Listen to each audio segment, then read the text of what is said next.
Para sa dugang mga balita sa Negros kag Panay, mangin kaupunta si Adrian Prietos. Adrian? Yes, Jert, mga kapuso, madamo gid nga salamat sa Bacolod City naman. Computer shop sa bahin sa Barangay Takuling ginsulod sa armado nga mga lalaki kag nagpang-hold up. Samtang sa Barangay Sigang Airport, mga kapuso, isa sa duha nga na hold up sang tatlo ka lalaki na dakpan sang kapulisan. Yaring balita nga aton gintutukan. Sa sining nga CCTV video, makita nga masako ang mga lalaki nga ini sa sulod sang computer shop. May isa ka babae nga nagalantaw man. Yara lang sa kilid ang nagabantay sang shop. Sang hinali nga nagsulod ang lalaki nga naka-helmet kag nakaitom nga sweater. Una sini, yagin palapitan ang lalaki nga nakapula kag gindukol pa sini. Natabong insidente sa Barangay Takuling, Bacolod City. Sunod sa nagabantay sang komputeran, hindi niya makilala ang lalaki bangod naka-helmet. Sa sobra kakulba, ginhatag na lang kuno nila ang kwarta sa suspect. Ang kalma lang kay may dala silang armas mo. May ginapangita sila sa una nila nga sulod. Ano ginapangita nila man?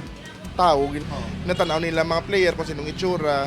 Wala sila guro may makita, walang nila ginapangita. Doon nag-declare na lang hold up. Wala nakuhaan sang CCTV apang mayara kuno nga upod nga nakamotor ang suspect.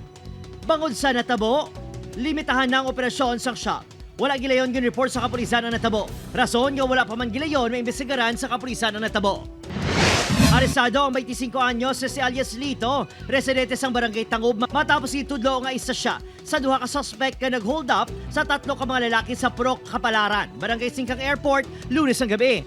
Ginapahayag, gintaban sang duha ang duha ka mga cellphones. Sunod sa kapulisan, gilagas sa isa sa mga biktima ang mga suspect.